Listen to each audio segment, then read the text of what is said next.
Au cours de ces dernières années, la Formule 1 nous a déjà offert pire spectacle que ce Grand Prix d'Azerbaïdjan 2023, bien qu'il avait tous les ingrédients pour être un Grand Prix qu'on ne prenait pas grand plaisir à regarder, avec une hiérarchie assez fixe, des zones de dépassement inexistantes, ou alors tout simplement futiles avec un DRS surpuissant, et enfin, et surtout, une stratégie totalement annihilée avec une safety car qui arrivait en début de Grand Prix au moment où les stratégies commençaient à se mettre en place. Donc aujourd'hui on fera notre débrief pilote par pilote, équipe par équipe, même si on aura une version assez écourtée. On a eu un week-end qui l'était tout autant, hein. Je rappelle qu'on a commencé avec une séance d'essais libres vendredi, les qualifications le vendredi après-midi et 2 autres journées d'essais libres le samedi, et une course, comme je le disais, qui a été finalement assez peu révélatrice avec peu de pilotes qui ont pu s'illustrer à cause des propriétés de la piste et de la manière dont la course s'est déroulée. On fera un focus particulier sur la comparaison entre Charles Leclerc et Carlos Sainz qui a été totalement calamiteuse pour le pilote espagnol,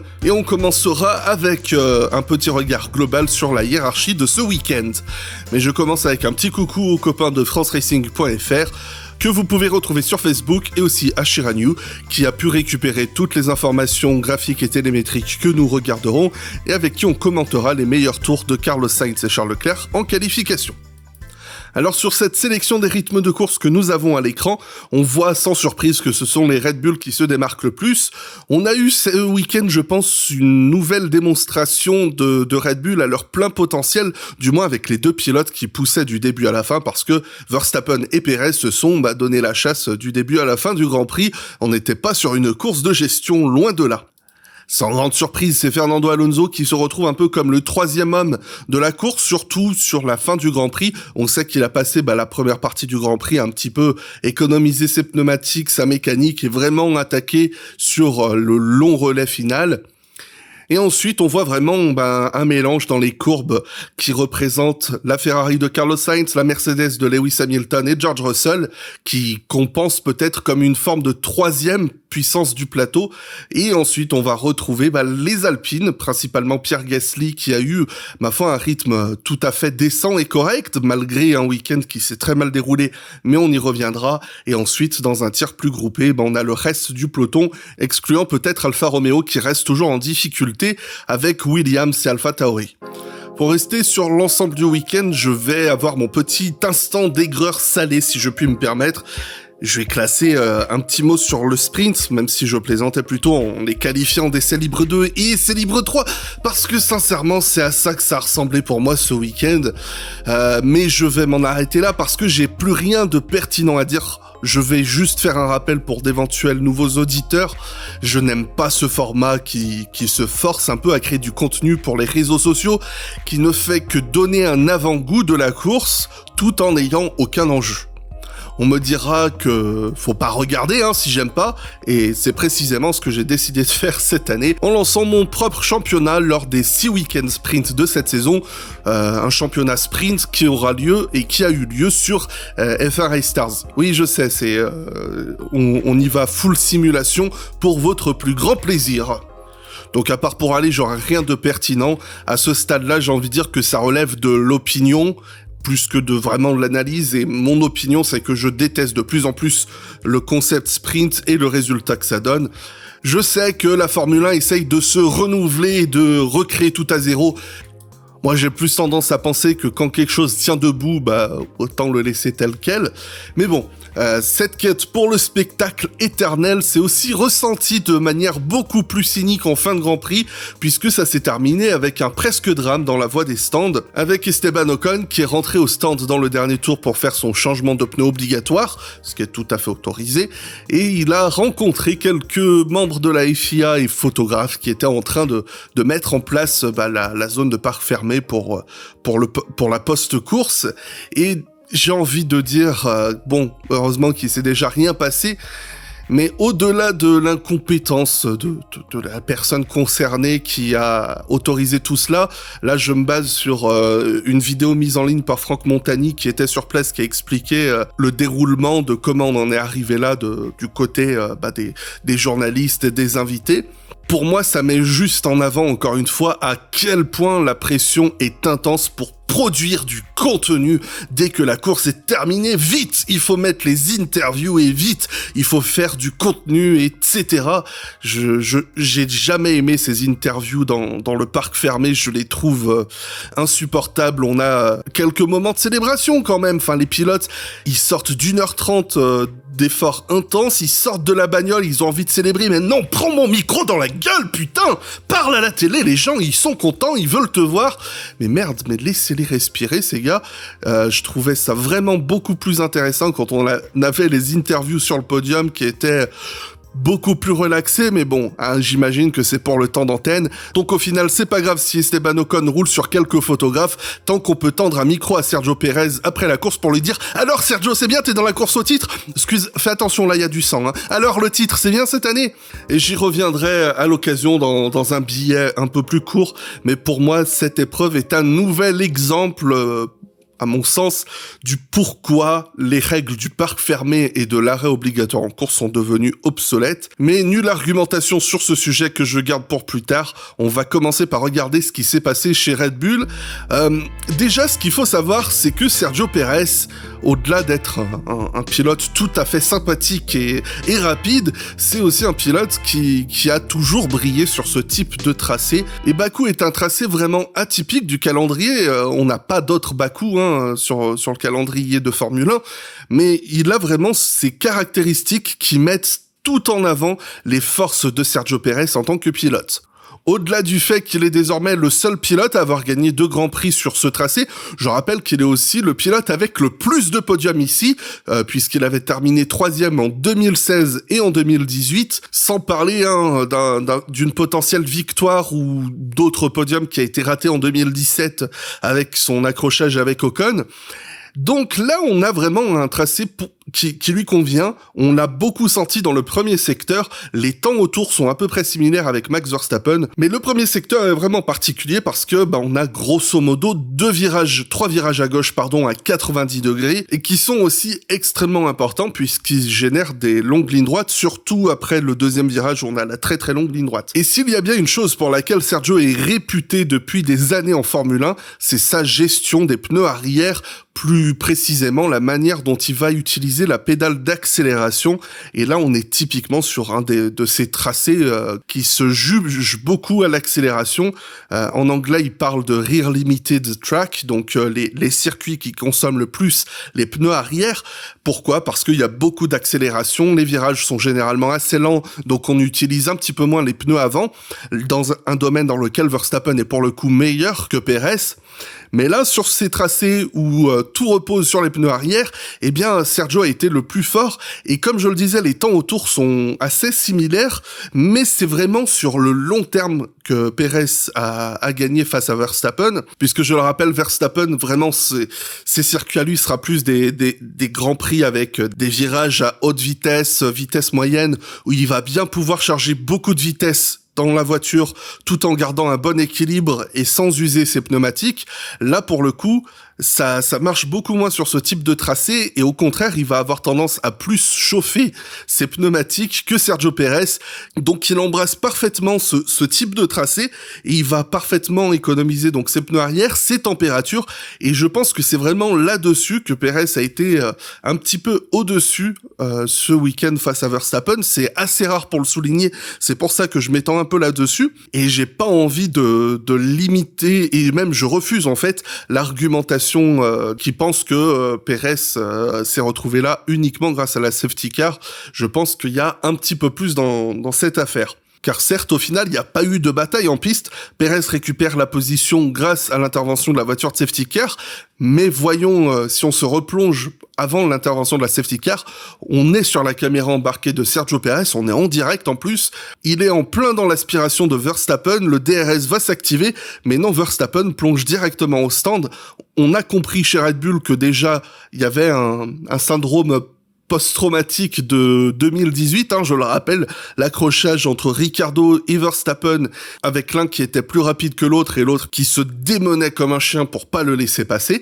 Ça s'est terminé donc assez mal et je pense que chez Red Bull on voulait pas revivre ça, mais en plus Verstappen commençait un peu à se plaindre de graining, il surchauffait donc ses pneumatiques beaucoup plus, on le voyait un petit peu glisser, donc c'était vraiment la preuve que Verstappen n'était pas à son aise.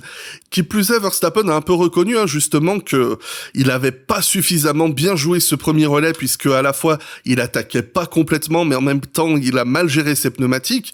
Là où Pérez avait eu un début de course vraiment où on a senti qu'il construisait son premier relais, et je pense que c'est justement peut-être un Maximus qui a sous-estimé son coéquipier pour le coup, et vraiment une fois n'est pas coutume, ça s'est retourné un peu contre lui sur ce coup-là. Alors pour s'intéresser un peu au graphique des rythmes de course, je suis désolé, on va vraiment travailler pour essayer de rendre ça plus clair à l'avenir. Pour le moment, comme je le disais la dernière fois, c'est encore un peu une bêta cette émission. Donc on voit que certes Verstappen a un meilleur tour que Pérez en rythme de course. Cependant, Pérez a fait de meilleurs temps au tour globalement que son coéquipier. Un nouveau signe pour moi que sur ce week-end, Pérez était un petit peu plus à l'aise que Verstappen.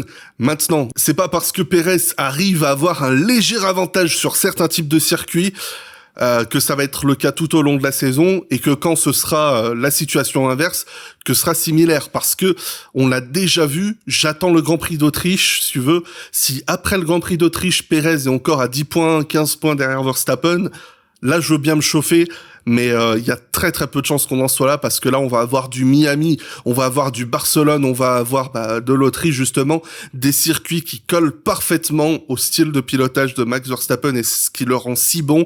On verra où on en sera d'ici là. Pour s'intéresser au rythme de Ferrari, écoutez là, pour le coup, je pense que même si vous avez du mal à lire ce type de graphique, il y a un exemple concret de domination. Charles Leclerc éclate Carlos Sainz d'une manière vraiment formidable et inquiétante pour le pilote espagnol.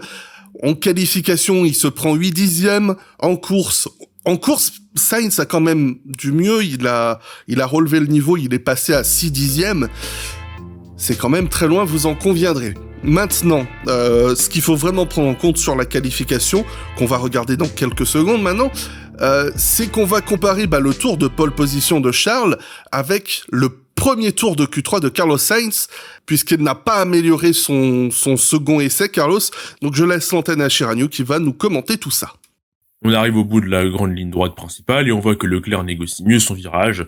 Il arrive avec un peu moins de vitesse que Sainz, mais freine de façon plus précise, relâche l'accélérateur moins et ressort du virage avec plus d'avance. Et ce que tu dis me permet une nouvelle fois de mettre en avant le style de pilotage de Charles Leclerc face à Carlos Sainz, puisqu'en entrant plus lentement dans le virage, Leclerc peut mettre un peu plus d'angle dans son coup de volant, il entre plus tôt dans le virage, mais quand on compare leurs mains une fois au point de corde, on voit que c'est Sainz qui tourne plus que Leclerc. Leclerc ressort donc avec un volant plus droit, ce qui lui permet de réaccélérer plus tôt, puisqu'il a plus de traction, la voiture est stable et droite, alors que Carlos est encore en train de tourner, et vu qu'il porte en plus de vitesse, il va naturellement user plus ses pneumatiques, et en plus ressortir avec moins de vitesse dans la ligne droite. Reprise des gaz scorés pour les deux pilotes, ça traverse la seconde ligne droite et les virages sont négociés de façon satisfaisante par Sainz, un peu moins que Leclerc qui lui a un peu plus joué avec ses rapports pour réadapter l'équilibre mécanique de sa voiture. Au bout de cette nouvelle longue ligne droite, Leclerc freine bien plus tard que Sainz, ce qui lui permet d'emmener avec lui plus de vitesse dans son virage. On le voit parfaitement doser avec sa pédale pour parfaitement négocier sa trajectoire, et il réaccélère plus tôt et emmène donc plus de vitesse. Il commence à creuser l'écart avec Sainz à partir de ce moment-là. Cet unique virage lui fait gagner 2 dixièmes. Virage suivant, Sainz passe mieux. Leclerc s'ouvre très légèrement, mais ça suffit à perdre du temps. Sainz va d'ailleurs rattraper son retard ici. C'est à partir de ce moment que Leclerc va faire la différence. Dans ce double enchaînement, il emmène avec lui plus de vitesse et ressort bien en avance par rapport à Sainz, qui est encore en train de faire des petites corrections sur son volant, quand Leclerc est déjà en train de changer de rapport, parce que son virage est parfaitement négocié et il peut se le permettre. Rien que ce détail est important, car comme on peut le voir sur les courbes, Leclerc dispose d'une avance sur ses passages de rapport. Il les passe avant Sainz, et on le voit aussi sur son volant. Virage suivant, même combat. L'avance qu'a pris Leclerc en négociant mieux le virage précédent lui permet de gagner encore plus de temps, car ici il emmène plus de vitesse et continue de creuser l'écart avec Sainz. Déjà environ 3 dixièmes en seulement 3 virages. À l'entrée dans la partie sinueuse du château, l'écart entre les deux est déjà bien visible. En sortie de virage 10, Leclerc freine à chaque fois plus tôt et reprend les gaz plus tôt aussi. Il descend moins brusquement dans les tours que son coéquipier, signe d'une meilleure tendance dans sa gestion de ce passage sinueux. il en ressort avec 4 dixièmes d'avance. Bref extrait, je vais juste vous repasser tout ça en synchronisant les caméras embarquées à nouveau, parce que Leclerc a pris beaucoup d'avance, pour que vous constatiez déjà toujours le style un peu compas de Carlos Sainz, qui va avoir tendance à entrer plus tard dans le virage, à tourner plus, mais à garder un angle de braquage constant dans le virage, tandis que Leclerc, lui, va tenter de raccourcir son virage le plus possible, en entrant le plus tôt possible dans le virage, en braquant davantage au point de corde, et ensuite en redressant son volant le plus rapidement possible, pour à nouveau mettre les gaz dès que possible, sans prendre le risque de perdre l'équilibre de la voiture, de patiner et d'abîmer ses pneus arrière. Pour négocier ce virage en fin de ligne droite, Leclerc prend une légère impulsion pour se décaler au maximum vers la gauche et ainsi exploiter toute la largeur de la piste afin d'aller chercher son point de corde sans perdre trop de vitesse dans le virage et pouvoir réaccélérer plus tôt. Sainz prend une approche un peu plus conservatrice, mais la technique de Leclerc lui permet de sortir du virage sans détruire son régime moteur avec une meilleure impulsion et être plus rapide à la relance. Parce que à partir de là, le reste étant un enchaînement de virages rapides, l'avance en vitesse qu'il a pris en sortant correctement d'un virage lent lui permet d'emmener ce momentum jusqu'à la fin de son tour. J'ai presque l'impression qu'on n'était pas tant surpris que ça de voir Charles Leclerc en pole position ici, et pour moi ça en dit des masses. Déjà c'est sa 19e pole les gars, 19 poles en Formule 1, enfin c'est quand tu sais ce qu'il a eu ces dernières années comme monoplace, c'est quand même formidable comme record. Malheureusement le ratio, il doit avoir le pire ratio pole victoire de toute l'histoire de la Formule 1, hein, parce que je rappelle que déjà le record de pole sans titre, bon maintenant c'est Bottas qui l'a avec 20 pôles, mais avant c'était René Arnoux, et là tu remontes aux années début des années 80, quand René Arnoux il enchaînait les pôles tous les grands prix mais qui faisait pas 10 tours parce que son moteur cassait. Là on est dans une configuration différente, mais le fait que personne n'a été surpris de le voir là, et surtout personne ne s'attendait à le voir gagner pour la simple et bonne raison qu'on savait à quel point la Red Bull allait être au-dessus en rythme de course. Et le fait que Leclerc ait profité de cette faiblesse de la Red Bull sur ce type de tracé, je vais développer. Red Bull a beaucoup plus de difficultés à mettre ses pneus en température. Enfin, pas plus de difficultés, mais met plus de temps face à Ferrari. C'était vraiment tout le débat, toute la lutte du début de saison en 2022. Hein. Je rappelle qu'on est toujours sur les mêmes voitures, mais c'est juste qu'elles ont été un petit peu améliorées. Où Ferrari faisait beaucoup plus facilement des bonnes positions en qualification parce qu'ils mettaient plus rapidement leurs pneus dans des températures optimales, là où Red Bull était plus en difficulté pour le faire, et sur un tour ils étaient moins efficaces, mais sur les longs relais du coup ils consommaient moins leurs pneumatiques. Donc, grâce à ça, Leclerc a réussi à faire un tour vraiment parfait et à enregistrer sa 3e pole de mémoire consécutive ici. Et quand on sait qu'en 2019, il était pratiquement un des favoris pour faire la pole ici avant de se mettre dans le mur, qu'en 2018, c'est là qu'il marque ses premiers points en Formule 1 avec une très belle place. Et là, je vous renvoie en 2017. Pour moi, c'est vraiment le moment où l'étincelle a éclaté pour Charles Leclerc, où je me suis dit ce gamin c'est un prodige. C'est son Grand Prix de Formule 2 en 2017 qui est incroyable. Il a des problèmes en essai, il roule pas beaucoup, il fait la pole, il gagne la course principale. Course sprint, du coup, il part 8e, de mémoire, c'était comme ça à l'époque, et il termine 2e, et je crois qu'il avait rencontré encore quelques problèmes qui l'ont privé de la victoire. Si ce genre de circuit convient parfaitement à Sergio Pérez, on peut en dire de même pour Charles Leclerc. Et l'exact opposé pour Carlos Sainz, qui pour le coup ne marche pas du tout ou très mal sur ce type de tracé. Et oui, parce qu'on est sur des virages à 90 degrés. Carlos a vraiment beaucoup plus d'agilité dans les virages médium rapides, dans ce type de virage. Quand on est sur des virages un petit peu plus lents, il a un petit peu moins de précision, il arrive moins à trouver la vitesse, et surtout sa manière de prendre les virages compromet un peu plus sa vitesse globale sur le tour. Et c'est un cas difficile à juger pour Carlos Sainz pour moi, mais pour moi c'est du Carlos Sainz dans le texte. Enfin, si vous m'écoutez depuis un moment sur cette chaîne, vous savez ce que je veux dire. C'est que Carlos Sainz, c'est un peu le roi, surtout depuis qu'il est chez Ferrari, c'est mis en avant. C'est le roi pour faire des week-ends un peu médiocres. Et je dis pas ça méchamment, mais face à son coéquipier, c'est globalement médiocre. Mais au drapeau à damier, paf, là il est 5e. C'est excellent pour Ferrari, 5e cette saison, quand on sait à quel point c'est compétitif dans le milieu de peloton. et surtout quand on sort d'un week-end catastrophique à Melbourne. Donc à la fois il se fait éclater par Leclerc, mais sur le papier c'est 3e et 5e, donc c'est pas mal du tout. Donc c'est le paradoxe Carlos Sainz, on va l'appeler comme ça à partir de maintenant. Nando Alonso aussi incroyable, mais bon ça c'est aussi du Nando Alonso dans le texte. La qualification n'est pas propre, il en laisse un petit peu sur la table en termes de temps autour. On mettra à la décharge des deux pilotes que ils ont rencontré des problèmes sur leur nouvel aileron arrière au niveau du DRS qui s'est très mal activé lors des essais libres 2 qui servaient de grille de départ pour les essais libres 3 et aussi en qualification. Le problème a été résolu, enfin il s'est arrangé pour reprendre les termes de Lance Stroll.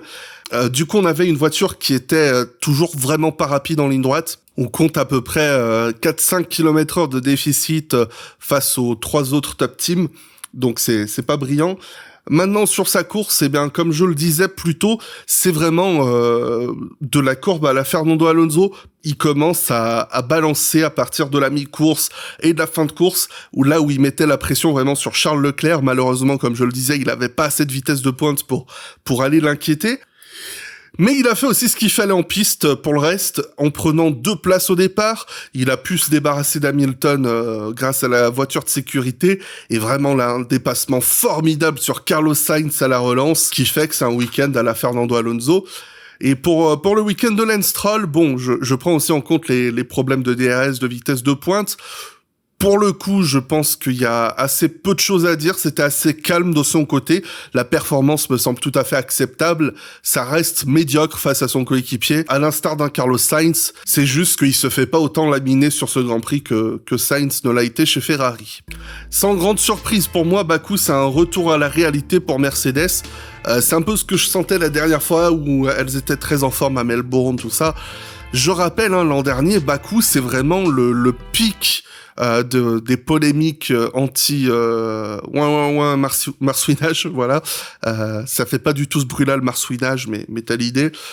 Où Mercedes était une des équipes qui en souffrait le plus, et là avec cette nouvelle réglementation du coup qui force à faire des compromis pour limiter les oscillations verticales, Mercedes allait être forcément plus en difficulté. On l'a senti, on était à un bon tour près d'une Alpine ou d'une Alfa Romeo pour éliminer les 2 Mercedes. C'est quand même super inquiétant, il y en a qu'une des 2 qui a été éliminée, c'est George Russell. Hamilton, c'est très très bien qualifié pour le coup en Q3, il nous a fait du Hamilton, j'ai envie de dire. Il a tiré le maximum de sa monoplace, malheureusement il s'est arrêté comme Verstappen, quelques kilomètres trop tôt. Enfin pour Hamilton ça a été un tour trop tôt, puisque la voiture de sécurité l'a privé d'une position face à Alonso. Et même il a perdu plusieurs places en réalité, mais il a pu les reprendre face à Stroll et face à Russell. Maintenant, c'est à peu près tout ce qu'on peut dire. Honnêtement, la 6e place, je pense que c'est le meilleur que ce qu'on pouvait faire chez Mercedes. Russell est remonté jusqu'en 8e position. C'était pas un de ses meilleurs week-ends à Russell. On a eu la qualification où il se fait éliminer en Q2, la course où il a eu un peu plus de chance que son coéquipier, il a pu le repasser et passer aussi Lance Stroll. Malheureusement, à la relance après la voiture de sécurité, il y a eu une petite erreur lorsque Lance Stroll a commencé à l'attaquer, et il a roulé un petit peu dans la poussière, dans le sale, et du coup ça l'a compromis sur le reste du tour. Il a perdu donc la position face à Stroll et Hamilton. On a vu mieux de sa part, même si faut quand même applaudir sa séance d'essai libre 2 et d'essai libre 3 qui était bien agressive, mais bon, il marque autant de points en terminant 4e lors du sprint qu'en terminant 8e lors de la course, donc ça change pas grand chose pour lui malheureusement. McLaren s'en sort vraiment vraiment bien pour le coup ce week-end. On a eu à nouveau un duo de pilotes formidable, et un Lando Norris qui a été la star du milieu de peloton avec une très bonne qualification, une course qui a été assez calme, comme je le disais. Il s'est pas passé grand chose dans le peloton. Il a passé tout son Grand Prix un peu derrière Ocon et Hülkenberg qui s'étaient pas arrêtés. Mais une fois que les deux sont arrêtés, il a récupéré logiquement la 9e place et marqué des points pour le coup plus à la régulière que lors du chaotique Grand Prix d'Australie. Donc c'est un retour en force pour McLaren. Et Et là, regardez-moi un peu la comparaison avec Oscar Piastri. Ce jeune Australien est extraordinaire. Lui aussi, j'ai très vite saisi le coup de cœur en 2021 lorsqu'il s'est illustré. Je le connaissais que de nom avant. Mais là, il y a quelque chose de spécial. Vous allez me dire que sur le papier, c'est pas incroyable, hein. Il est 10e en qualif, 11e en course, voilà, hein, c'est tout à fait correct face à son coéquipier, mais il y a pas de quoi crier au génie. Et ben moi, je vais le faire quand même parce que ce week-end, Oscar Piastri, son équipe était estomaquée de le voir en piste parce qu'apparemment, il était malade comme pas possible, indigestion ou quelque chose comme ça de ce que j'ai compris. Enfin bon, il a presque pas mangé du week-end, il a presque pas dormi non plus. On parle de sportifs là, hein, les gars. Ils ont besoin de leur corps à 100% de leur performance pour rester concentrés. Aussi, quand tu dors pas, tu manges pas, le cerveau, il tourne pas correctement. Et sur un circuit qui demande autant de concentration que Bakou, c'est tout à fait remarquable, je trouve, qu'il ait réussi à être performant du début à la fin. Il a pas eu de bol en plus en début de course parce qu'il a été pris un peu dans une mêlée qui aurait pu mal se terminer. Et je pense que toutes ces petites choses ont nui peut-être à ses perfs parce qu'à la régulière, il avait le rythme pour aller chercher Yuki Tsunoda, mais on sent que vraiment il a été assez inégal sur ce Grand Prix. Mais comme je le disais, pour un petit rookie qui était très malade, on va pas lui en vouloir. Et là, je pense au pauvre Alexander Albon qui a été le premier des perdants en course et en qualification aussi. Enfin, deuxième des perdants, pardon, en course puisqu'il termine derrière Piastri. C'est vraiment pas de bol parce qu'une nouvelle fois on avait un très très bon Alexander qui nous a fait en plus une très belle 7e place lors des essais libres 2 et en course il a été malheureux puisqu'il faisait partie de cette mêlée avec Piastri au départ et lui pour le coup il a dû repasser au stand et voilà, hein, ça a jamais été la course n'a jamais tourné à son avantage et de toute façon il y avait pas grand chose de plus à faire sur un circuit comme ça. Logan Sargent aussi, enfin, il passe en Q2. Alors c'est cocasse hein, parce que depuis le début de la saison, la Q2 lui échappe pour un rien du tout. Là, il nous a fait 2 Q2 consécutives en sprint shutout et en qualification normale. Même si pour le sprint shutout, il s'est un peu mis dehors. Mais en course, il a eu pas de bol aussi puisque il prend un départ correct, hein, il tient sa position, mais c'est la voiture de sécurité qui s'est retournée contre lui. Lui aussi, il s'est arrêté un peu trop tôt et il s'est retrouvé propulsé en fond de grille. Le fait est que, là, si on regarde son rythme face à Alex Albon, c'est vraiment très propre, quand on prend en considération le début de course qui a été plus compliqué comme lui, comme je le mentionnais, mais sa moyenne de temps autour est vraiment très proche d'Alex Albon, et pour un rookie, vraiment, c'est peut-être celui qui me surprend le plus, j'ai envie de dire, parce que j'en attendais beaucoup, hein, de Sargent cette année, mais je ne m'attendais pas à ce qu'il se mette aussi rapidement dans le rythme. Maintenant, le gros attention qu'il faut mettre sur Sargent, voilà, faut rester en piste parce que ça fait quand même pas mal de sorties depuis le début de la saison. Faut qu'il reste propre, mais sinon, en termes de rythme, il est là. On va aussi passer rapidement sur les Haas qui n'a pas offert grand-chose ce week-end. Un week-end un peu de loose dans le garage de Magnussen, avec des ennuis techniques le vendredi, en essai libre 1 et en qualification. Son week-end allait être compromis de toute façon. Donc le rythme de la Haas, c'est pas formidable, mais bon, il a fait ce qu'il pouvait, 13e sur le drapeau à damier, c'est à la hauteur de la monoplace. Nico Hülkenberg, il termine extrêmement plus loin, mais comme je le disais, on a pris le pari de ne pas s'arrêter, espérant qu'il y aura un drapeau rouge, une safety car en fin de Grand Prix qui pourrait les aider à leur tour. Bon, ça n'est jamais arrivé. Mais on peut souligner que ça va me servir à argumenter le pourquoi l'arrêt obligatoire sert à rien en Formule 1 de nos jours. C'est que regardez, hein, il perd pas de performance, hein, Hülkenberg. Allez, dans les 5 derniers tours, ça commence un peu à s'en aller, mais à part ça, il a tenu toute la course. Et honnêtement, même si on part du principe que peut-être la Norris aurait tenté une attaque ou quoi, ça aurait pu marcher son pari à 0 arrêt parce que son rythme a été bon tout le week-end, un peu plus que Magnussen en qualification, mais comme je l'expliquais, Magnussen a eu des problèmes, donc c'est tout à fait normal. Je parlais de week-end de loose, alors on va parler d'Alpine. Je pense que le summum de la loose, c'est vraiment Esteban Ocon, parce qu'il a un début de saison, mais c'est incroyable la poisse qu'il a. J'ai envie de dire que on peut lui mettre une part de responsabilité sur Bahreïn pour s'être mal placé et avoir roulé un demi-kilomètre heure trop vite dans la voie des stands.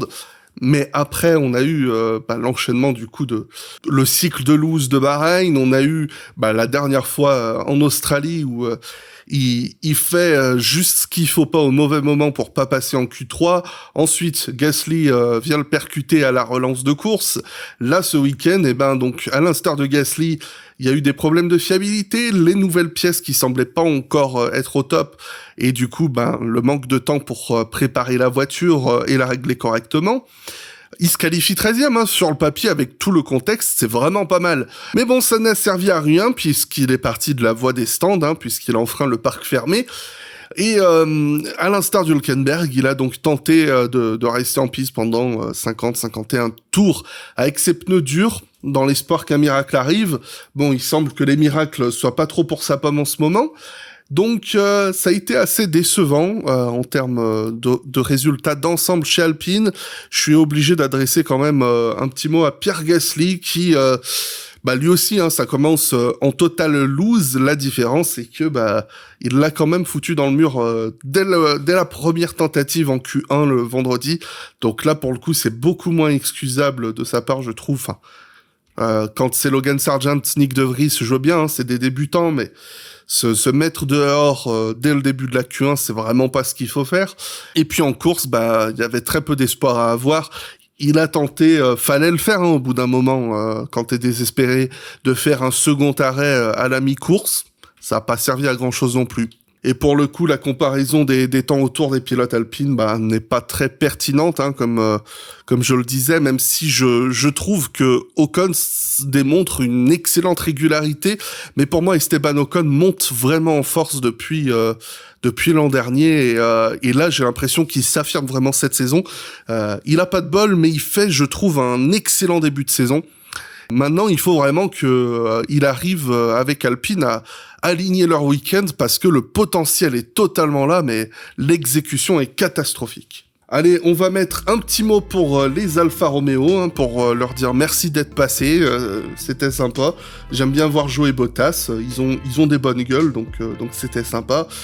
Ce qu'on peut dire, c'est que pour Joe, de toute façon, la voiture était médiocre, donc c'était difficile de s'attendre à beaucoup. Joe fait le taf, mais bon, il y a eu un problème technique en course qui a abrégé ses souffrances. Pour ce qui est de Valtteri, une qualification tout à fait bonne, se placer 13e sur la grille de départ, c'est bien plus qu'espéré. Et ensuite, sur la course, il s'est tenu à sa place, pas grand-chose à faire. Même si je ne peux pas m'empêcher de penser que quand tu as un Zhou Guanyu qui entame sa deuxième saison et un Valtteri Bottas qui a 10 victoires en Formule 1 et qui a passé 4-5 ans au sommet dans une équipe Mercedes, t'es en droit d'attendre beaucoup plus d'un de tes deux pilotes, surtout lorsque la voiture marche pas. Et j'ai pas l'impression que Bottas fasse ce qu'il faut de ce côté-là. Mais bon, c'est pas grave, il a sorti une nouvelle marque de débardeur. Et enfin, parce que je les ai totalement zappés, on va parler des Alpha Tauri quand même, parce que Yuki Tsunoda, lui aussi, il me régale, c'est un de mes garçons du début de saison, celui-là. Excellent début de saison, 2 11e place et maintenant 2 10e place. Je dois avouer que quand on sait où se situe vraiment l'Alpha Tauri en rythme de course et tout, c'est un miracle. Et là, il la doit vraiment à une superbe qualification qui l'a donc permis de terminer 10e la course. Il n'a pas pu faire grand-chose, comme tout le monde, j'ai envie de dire. Gros bravo à Yuki pour continuer à marquer des points. Là, il continue de s'affirmer un peu en interne. Nick De Vries, c'est un week-end calamiteux pour lui. Il faut vraiment qu'il se reprenne en main parce que je pense que c'est le rookie sur lequel il y a le plus d'attentes à cause de son expérience et tout. Moi, je suis beaucoup plus indulgent à son égard. Ça reste un week-end catastrophique, mais si on regarde son rythme en essai libre 1, en début de course, avant qu'il se mette à taper le mur, le rythme était vraiment bon. Donc face à Tsunoda, il était là.